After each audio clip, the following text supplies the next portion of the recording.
Welcome back to another episode of Rethink Real Estate, folks. Today on Rethink Real Estate, we have Stephen Rhyne. Now, Stephen is a specialist when it comes to the recruitment of independent contractors and then the retention, onboarding, and a few different things around this space. When I had an opportunity to meet Stephen and to have him on the podcast, I thought, hey, this would be a great opportunity. Interestingly enough, is that in today's space in the real estate world, obviously there's the whole hype around building teams and recruiting and retention and all of that type of stuff. So that's where I thought that this would be a valuable episode. We go through and we refine a bit of process that's needed when it comes to onboarding and several other things when it comes to this space. Hopefully you enjoy. Welcome to Rethink Real Estate. My name is Ben Brady, and this is a real estate podcast aimed to deliver sales strategies, marketing tips, and business insights from industry experts and myself to build a listing-focused business for the future. Let's get into it. Stephen, welcome to Rethink Real Estate. Thank you so much for having me. I'm really excited today because there's an extensive background that you've got, and certainly some of the talking points that we've got for today really are some hot topic elements within the real estate community at this point, certainly. But realistically, give us the elevator pitch on you. Why should someone hang around and listen to the episode, and what's the journey? Yeah, I have about 20 years of experience in direct sales, and all of my background is really just understanding the world of 1099 based recruiting, onboarding, training, and retention.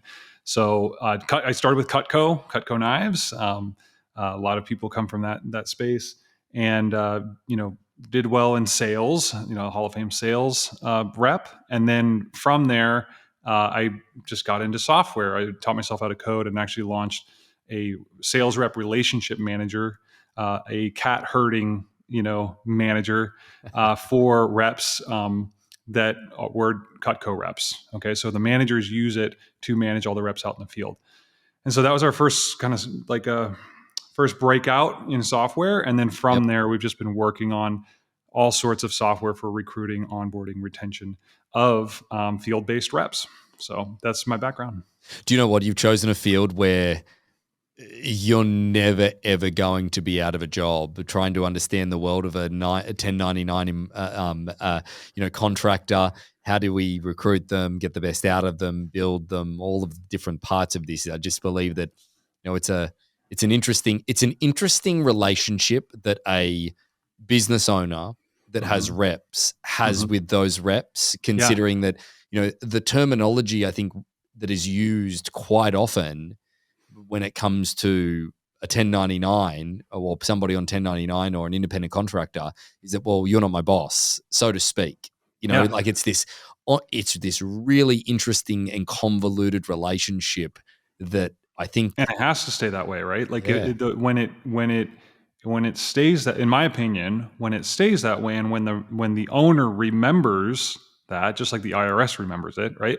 But when the owner remembers that they are essentially marketing and selling an opportunity to a type of customer. So I always try to reframe it when we're working with customers, or that you're trying to bring a kind of corporate hiring process and mentality to a process that's much more like a marketing funnel, a marketing and sales funnel. And so the recruit is your customer, and the recruit is purchasing your opportunity with their opportunity cost. Okay, so you are making a sale, except the difference in a sale is like you don't make the sale at the point where they say like, I'm interested in learning about your opportunity. They can silently quit, or they can kind of sit on the sidelines through the onboarding process or the training process, and you're still thinking that they're in your funnel, but they're already out of the funnel looking at other opportunities, right? And then you're wondering why. This is telling the bad story of this, right? And then you're wondering why, maybe they weren't trained, they don't understand the role like you thought they were, or they're not, performing.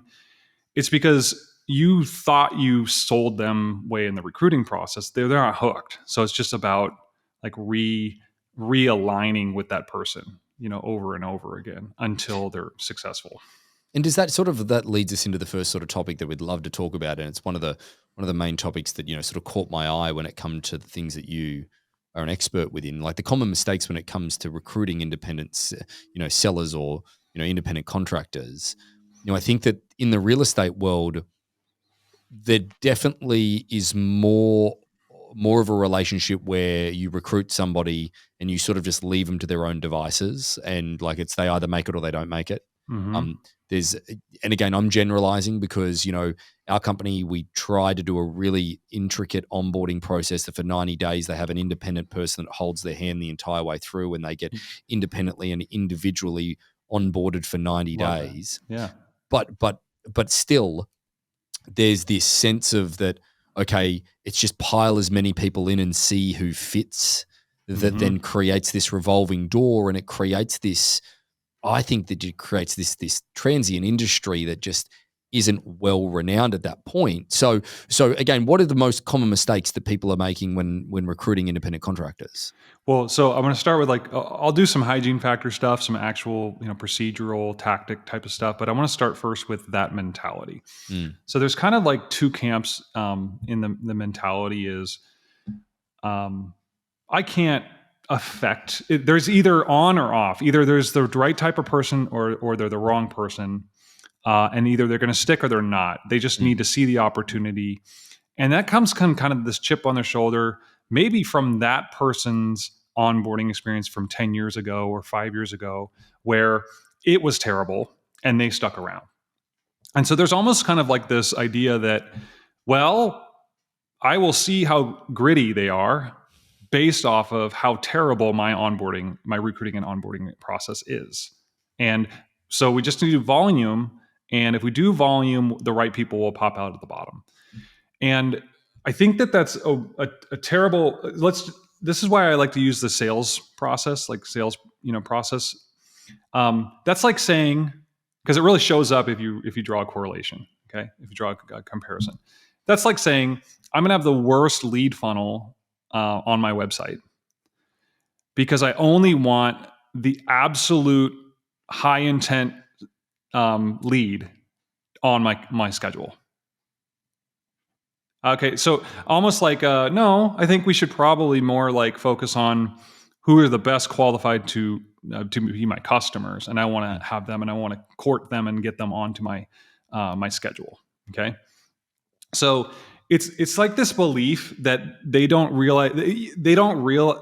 realize as they're recruiting that person, if they are the person that's already a mindset of I don't want to work, I don't want to trade dollars for hours, I want to make outcome based money, that they're not looking at 4 other opportunities. Yep.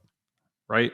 And so you're not thinking about that. So that's the biggest mindset breakdown, is that people aren't realizing that there are things, they're not being optimistic about the fact that they can improve their funnel, but also the hygiene factors, which are just, are you doing the right things to text them, nudge them, make sure they're scheduled right, reminding them of their interview, doing all of the nuts and bolts stuff. But then are you also doing an amazing job of positioning your role with great content, right?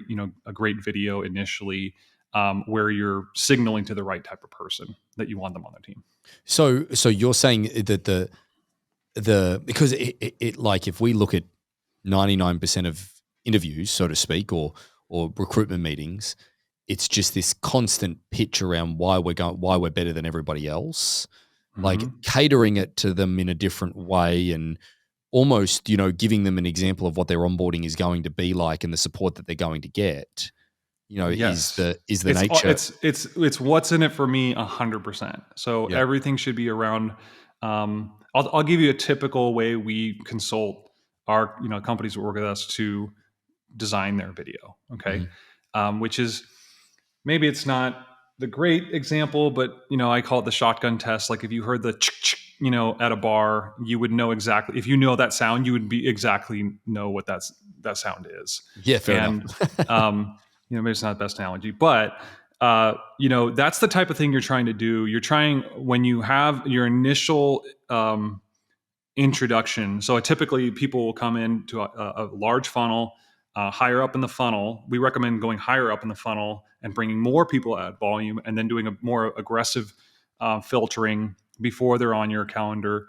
But before you aggressively filter them, you've already resold them and positioned, so you've set the hook, and they're excited. And it's you that gets to decide if you don't want them on their calendar or not. And that probably leads into like one of the big mistakes then. Like if you're not doing that and getting them excited about a meeting with you through some way of precursor, is that then by the time you get in there, it's this awkward interaction, like whether it's a Zoom call or whether it's in person, there's always this awkward interaction in the first degree where I believe people get more defensive than they get anything else. And it's probably the wrong type of tension in that meeting to begin with anyway, and it just feels bad. Yeah, you're right. You're absolutely right. I mean, this might sound crazy to others, but a lot of we work with a lot of companies in the D2D space, right? Whether that be solar, pest, home security, some insurance, right? Trying to do more in real estate, and so what we say is that some of these videos, calm, confident. A person talking about, hey, this is the type of place if you want to come and be different. This is the type of place you want to come if you don't, want to trade dollars for hours, if you want your hard work to pay off, and meanwhile they're showing like a montage of the team doing the work, right? You want a container for your vision, and this is that container. Right. Okay. And you're really signaling to that person and winking that this is not the place for someone who wants to hide. Okay, this is not the place that somebody that doesn't want to work hard, but it is the place, and we will support you really well and give you all the necessary tools if you want to be that person, if you want something more in your life.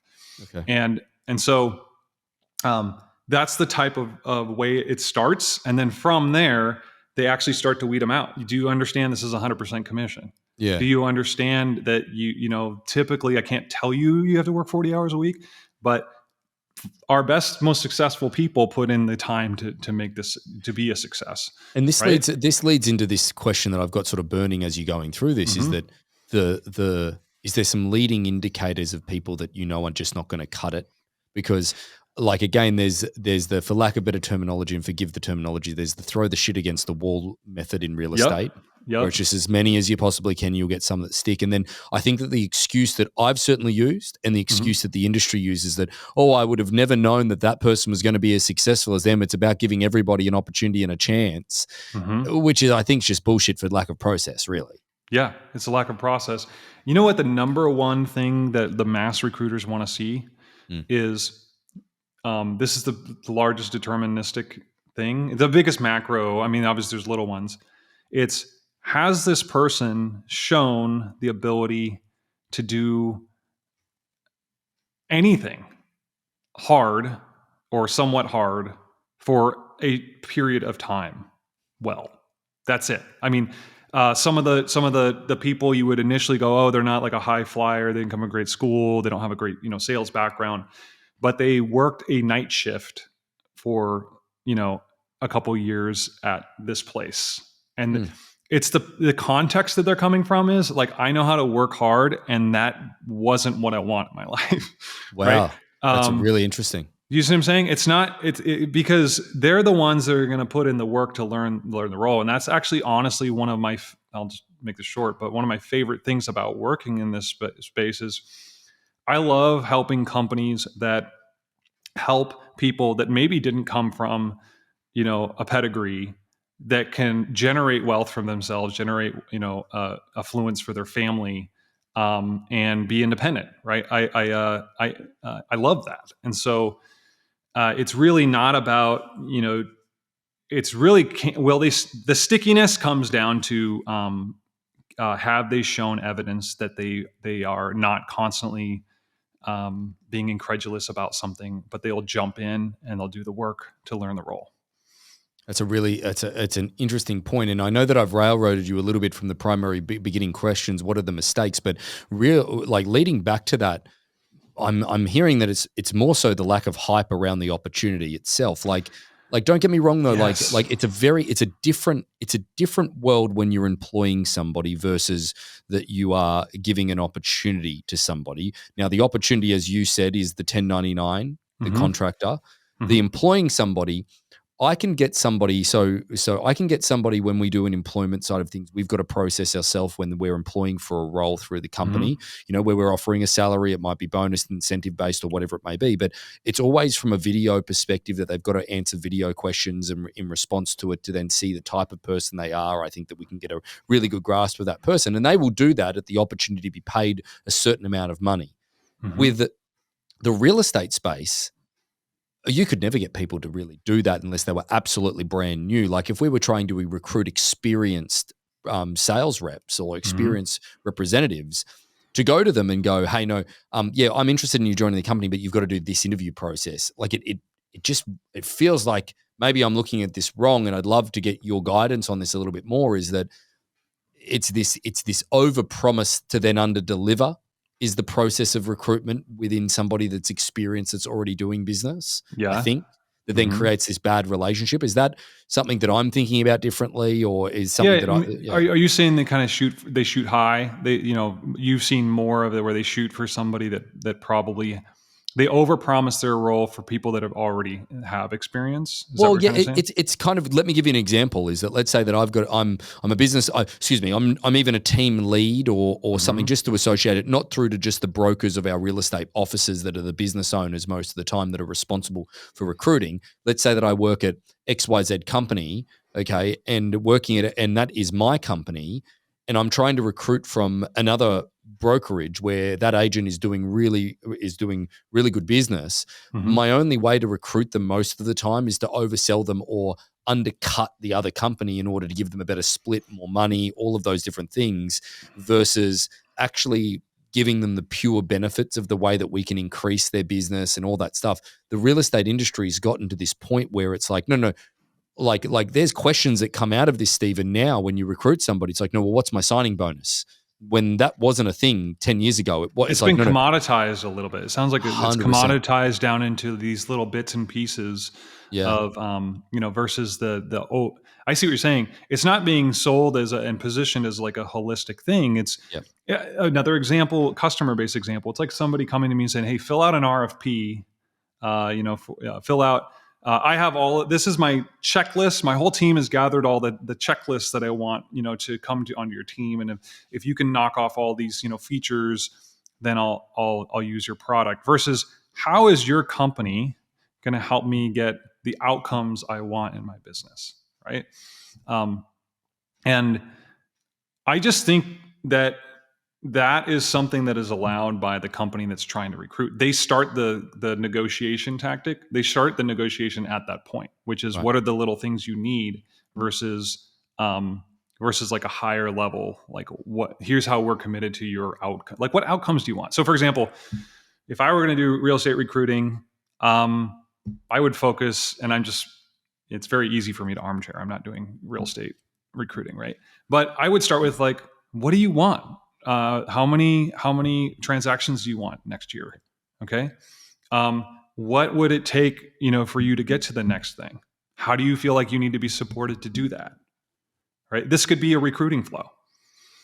Great. Well, actually, we help you do that thing.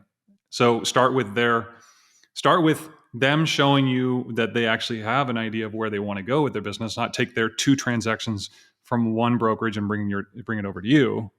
Right? Or their one transaction. You see what I'm saying? I do. There's an element of this as well, Stephen, where like, let's say that we're reaching out to reps. Like, let's say that they've got I'm calling you work for XYZ real estate. Okay. And I'm trying to get you to work for YZ real estate. Okay. And I call you, you've got no intention. You've probably not even thought about even moving. Is there any triggers that you should probably use to get someone's thought process moving outside of just the financial remunerations or undercutting or all of those different things? Is there anything that, like, from that approach could work? Yeah. I think that on an individual recruiting basis, I will actually, I'm going to try my best here, but I have more companies that are recruiting people who have no experience in that industry at all. So Okay, that's got it. where a lot of our experience comes from, and they do really, really well, which is surprisingly, given how tight that industry is, like in solar and stuff. Yeah, they are recruiting, some people from one group to another, but most of uh, their volume, I think, comes from new reps that have never done, anything in the space. Yeah, Okay. right. But Yeah. back to what you're saying, though, is if I were going to talk to somebody about a 1099 based role and I was going to try to recruit them over, I would always start with the end in mind. And I would say, hey, if you could wave a magic wand and get away of the obstacles that are stopping you from, the growth that you want to, create, I wouldn't start the conversation with like, why are you unhappy with your brokerage? Yeah.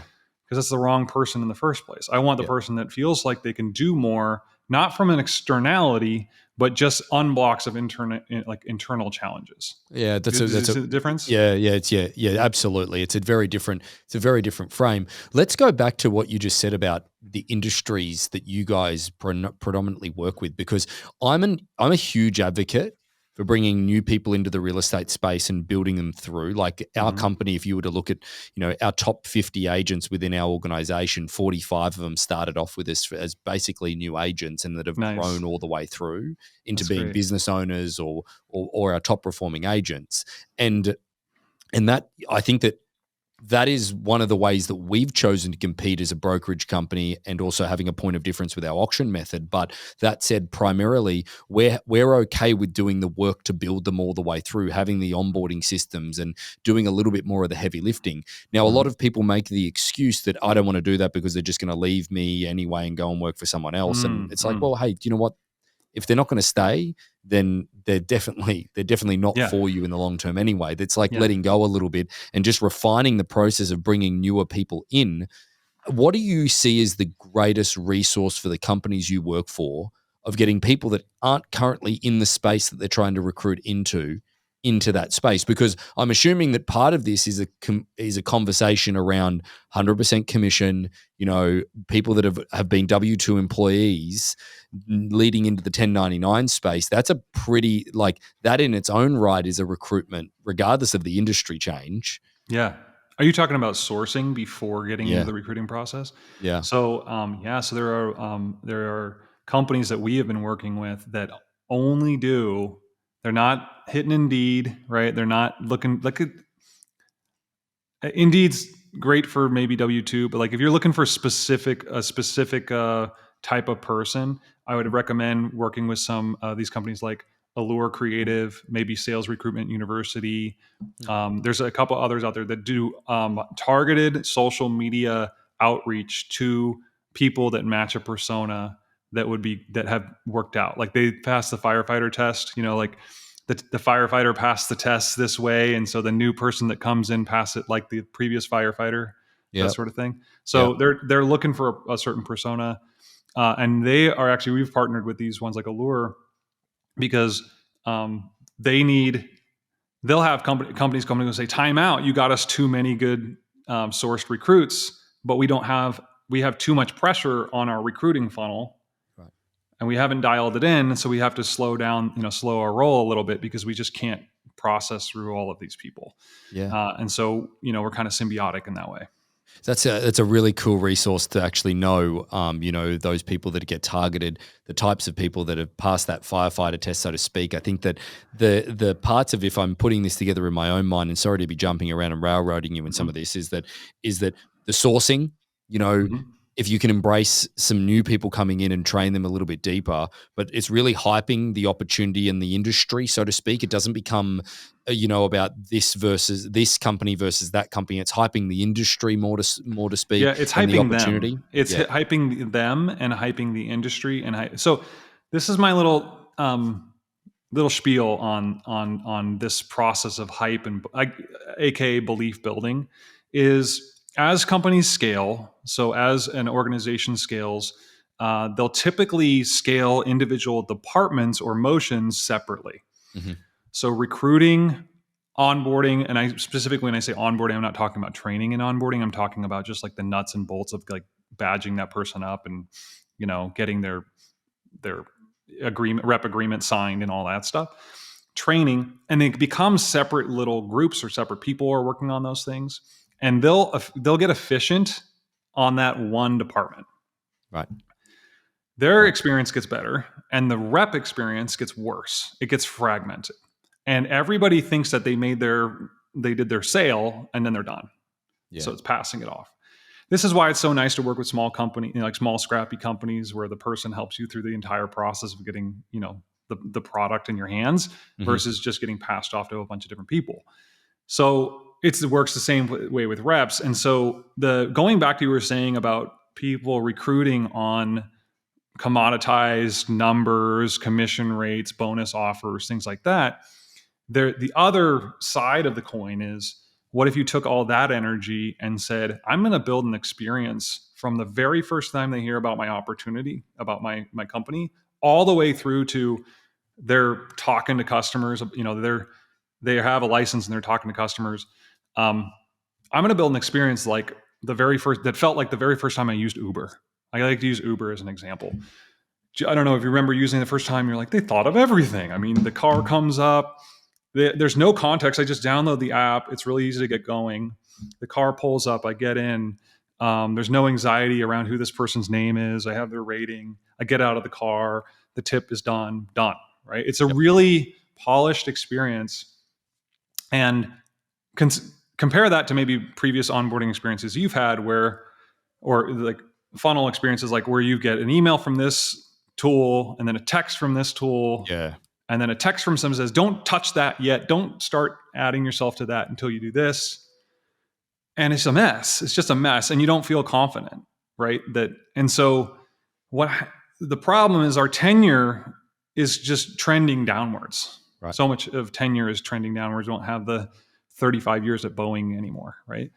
And so if your tenure is going down, then what can give you a competitive edge is making it easier to rinse, repeat, adding people to the team, right? Your opportunity becomes more valuable because it's so much easier to launch that opportunity, like give the opportunity to somebody. Does that make sense?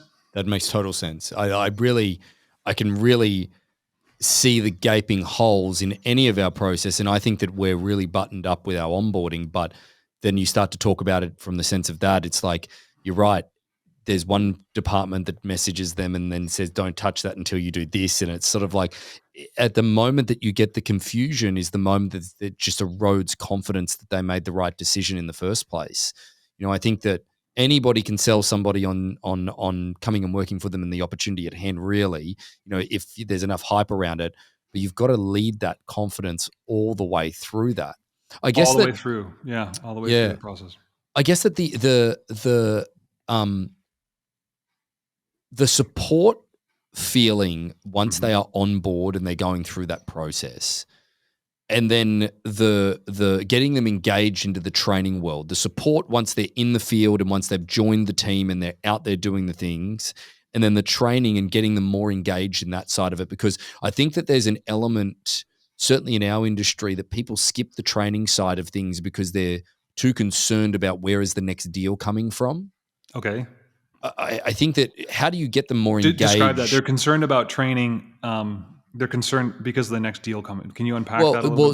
So ultimately, let's say that there's a training that somebody can attend, right? Mm-hmm. There's like, it's not mandated. It's just, how to prospect, how to farm, how to, whatever it may be, the fundamentals of your business. Yeah. A lot of people will bypass that and just get tied up with the busy work, so to speak, because they're worried about, well, where is my next transaction coming from, right? Mm-hmm. Versus I need these skill sets to then look further down the road. I think that the narrow-mindedness or the lack of depth in thinking in a 1099 or a contractor, like here, give you an example, just to sum up our industry, Stephen, is that when I came from Australia, in Australia, real estate is done at an incredibly high level. The average income of a realtor is over $350,000. People bypass university to go and do real estate at a young age. It's a hyper-competitive industry. It's just, you're seen as like an elite performer if you can make it in that world. Where I sat down with an immigration attorney here in the US when we were planning on coming over 10 years ago, and the guy goes, what's your job? I'm like, I'm in real estate. He's like, no, what's your real job? And I'm like, what do you mean? He's like, well, there is actually no category in any of the immigration department that I can select real estate as a category of you working. Really? Yes. So this is the industry where if you were to get 100 realtors within certainly Southern California, where predominant of our real estate are, there's at least 50% of them, at least probably more 75% of them that do it as a part-time job or have their license as just another onset. Yeah. So it's interesting. This is so cool that you brought this up. So there are companies where they'll cut reps that don't, even if they're 1099, even if they're making transactions, because they don't want to hurt their culture. They don't want to. They don't want to change the expectation. Maybe that's in real estate too. Does that exist in real estate where? Not really. And again, I'm going to have people on the other end of this listening, screaming, going, "Oh, I do that, and I don't let someone hang on my team, whatever it is." But it's kind of bullshit. Like everybody just lets someone hang around until they choose to leave. Yeah. Funny enough, I actually used to in Cutco. I used to sell engraved Cutco, right, as a real estate gifts. Absolutely. That's a big thing in Cutco. And sometimes like the agents that were at the broker meeting were not the agents that were doing business, right? They enjoyed being there, but I really had to hunt down the ones that were producing, right? But that is to say, the thing that I've seen, it goes back to context creation and expectation. So a lot of these companies, when they build out their training, they spend a lot of time on expectations. And what this, like, here's what our team is about. Here's what our team's going to look like. They show them teams. They have testimonial videos from reps talking about, here's an example I love to share. Tier 1 manufacturing company has a problem with recruiting entry-level people coming into the company, okay? And then quitting on day 2. And they quit because, one, they were sore from being on the line. Their hands and arms were sore. And 2, they didn't like that feeling of feeling like they were holding people back because they were slower than the other people on the line. Okay. Right. So from offer letter, we went back up and said, let's build a belief building campaign. I'm going to tie this back to what you're talking about here in a second, but we build a belief building campaign where we are going to have simple selfie videos where we walk around to people on the line and say, hey, tell me about your first day. Talk about the soreness. Hands. Yeah. Okay. So I was really sore after the first day, but it goes away after the third day, and you adapt, and I'm totally fine. And I was anxious, I was frustrated, but everybody was so patient and kind, like it was no problem. Okay. So let's translate that to how you build a team where, again, this is not about like, I got them in on the team. Okay. It's like, how do you extend recruiting to not just recruiting, but how I want people to think about being on my team, 3 weeks from now. So let's say we go around and say, hey, look, I know that it takes time to learn these things that you're going to use 3 weeks from now or 3 months from now, like this training. Okay. But tell me more about why you chose with your time to invest. And I'm saying like you're doing this with another person tell me why you spent the time to invest in this and how has that played out? Do you think it was a good decision? Yes, it was definitely a great decision because X, Y, and Z. So when I say training, I actually say we're marketing. We're marketing to position how I want this person to behave. And it's really not about the nuts and bolts of it is about the training. At some point you have to talk about the what, but people leave out way too much why. Yeah, the positioning well before the how. Yeah, okay. Okay, got it. Well, so I guess that, to round this out, I think that I want to just quickly, talk about the process after they've come through the funnel, they've said yes, all of the onboarding's going well, we've streamlined that.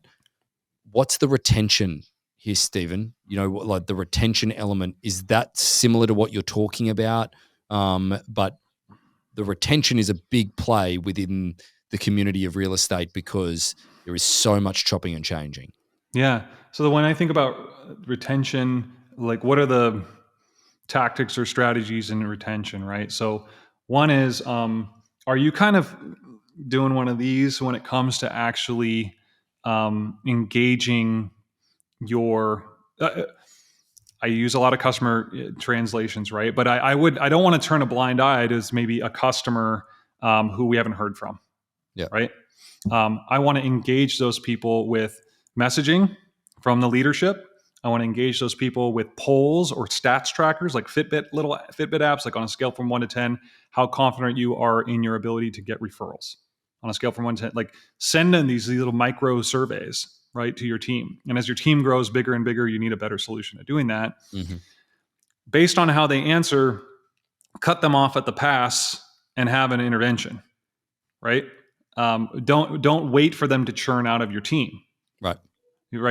Build systems that you shouldn't have to manually remember to do that automatically put these touch points in where you can start having good conversations where looks like you're having a challenge here. Let's schedule a meeting with you and your upline or you and me. The other thing about retention is I commonly see this kind of training is clean when it's a new person that has no experience because you know exactly what they need to train.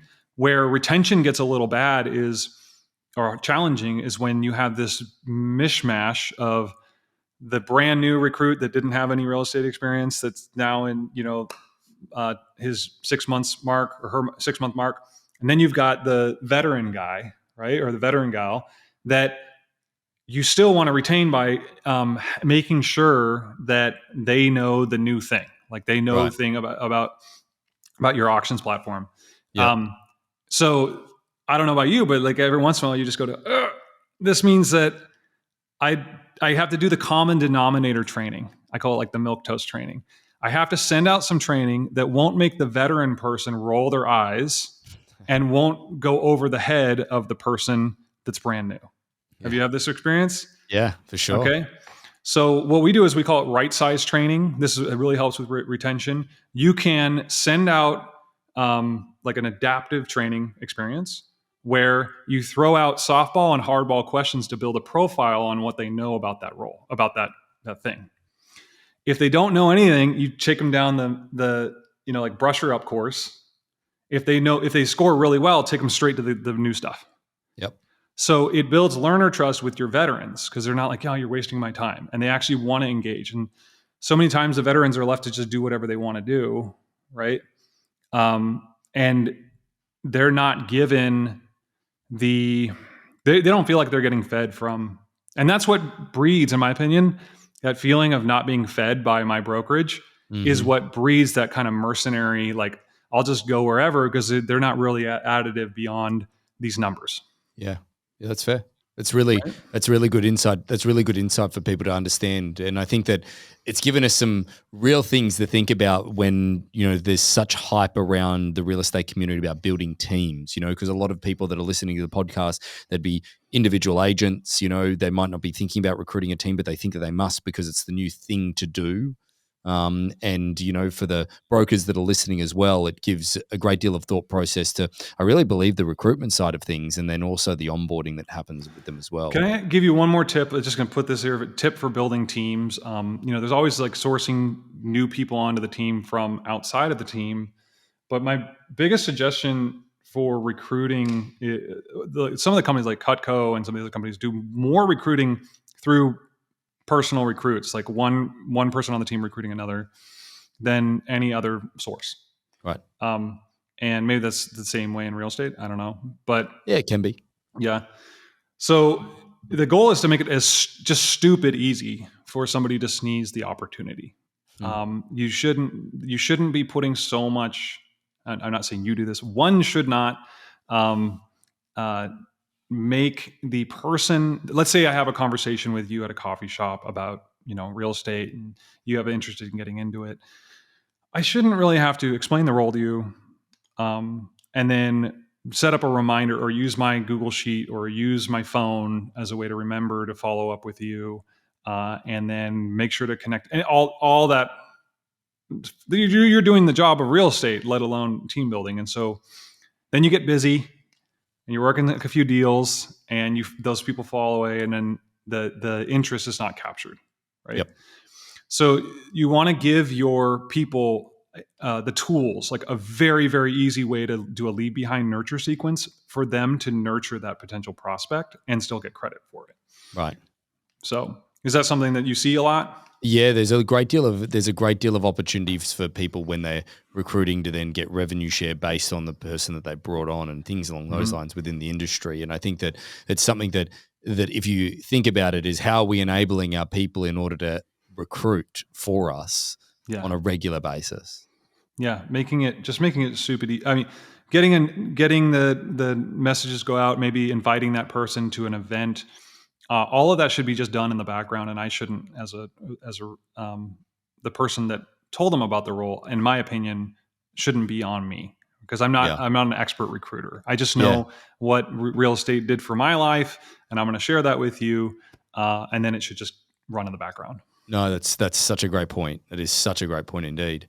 Well, again, I think that the insights on the episode have been really helpful. I try to end out the episode with any of our guests, and I'm trying to do a better job of making sure I do it for each one of them, is talking about them individually and personally for like life hacks, podcasts, books, things like that from an individual perspective. Stephen, is there anything that you can share with us from a favorite books, favorite podcasts at the moment, where you get your information from? Favorite books, favorite podcasts. Okay, so I've got one right here. This is a great book. I really enjoy. Simple Numbers. This is Rule of Smart Scaling. This is from Greg Crabtree.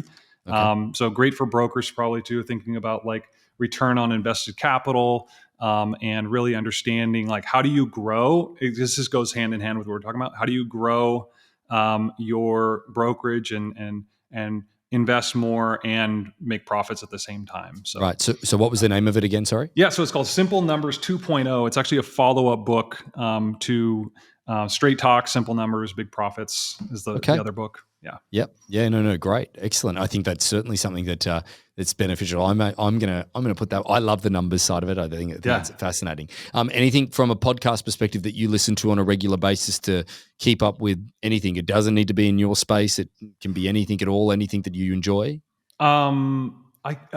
Just your podcast. I don't have any other podcasts. So I don't have any others that I've been listening to a lot, just because I just haven't had the time actually. No, that's fine. For podcasting. So it's either audiobooks or books lately. Got a few app recommendations. Oh yeah. Yeah. What do we got? What are the app recommendations? Causal. It goes hand in hand with this. This one here. If you want to think about a really cool way to calculate, like what it would be like if I had like 100 new, reps onto my team, it's called causal.app. CAUSAL.app. Causal.app. It's like you can bring in. It's like if you Google Sheets and QuickBooks and like a little like calculator, like How to Baby. You can make really cool. It's basically like a crystal ball for your business, right? You can kind of build out the forecasting really easily and say, if I change that number to this is what would happen, right? If I wanted to build a team and add this is what my commissions would look like, down the road, right? It's very pretty cool. Very cool. New question that I haven't asked many people. Any favorite Netflix or any series that you're watching at the moment or that you have watched that is your absolute favorite? Right now I'm watching the Rest of Us, the one on HBO about how fungi cordyceps take over the world, right? And it's pretty fun. I'm really enjoying that. And I if I'm watching some fantasy stuff, it's like that or Silo. Silo is a great one on Apple. So right. How about you? At the moment, I'm back into the Breaking Bad situation. Rewatching Breaking Bad on Netflix, primarily because I'm training for a marathon and I'm on the treadmill, and on the Peloton, they've just recently added Netflix. So I need something that's got a whole bunch of episodes. Yeah. So I can just go through them. That I tried to get my wife, like I'm trying to get her back in, try Breaking Bad. I watched all of them and she's like, honey, we gotta watch this. It is really slow to go. It really starts slow. Yep. Like it's funny though, like when you're doing something, like when you're running on a treadmill whilst you're watching something, there's two things that you absolutely, you definitely watch more than anything else. Is that first is how shaky the camera is, because it puts you off.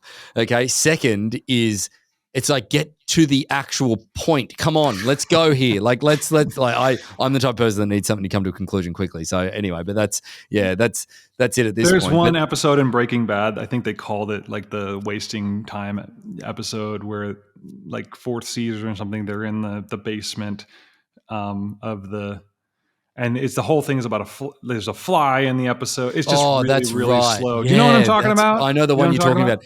Absolutely. Walter's trying to get the fly and he's spending all his time. They put all the sticky things from the roof. Yes. Yeah. Absolutely. Crazy slow indeed. Stephen, thank you so much for being part of Rethink Real Estate. Great episode today, and looking forward to hopefully continuing our relationship further with helping people build their teams. Thank you so much, man. Thanks for having me. So about 75% of our audience hasn't liked, followed, or subscribed to our podcast. It would mean the world to us, and it would help this podcast more than you know to expand our reach if you were to like, follow, or subscribe on any of the platforms that you're watching or listening on. Thanks again.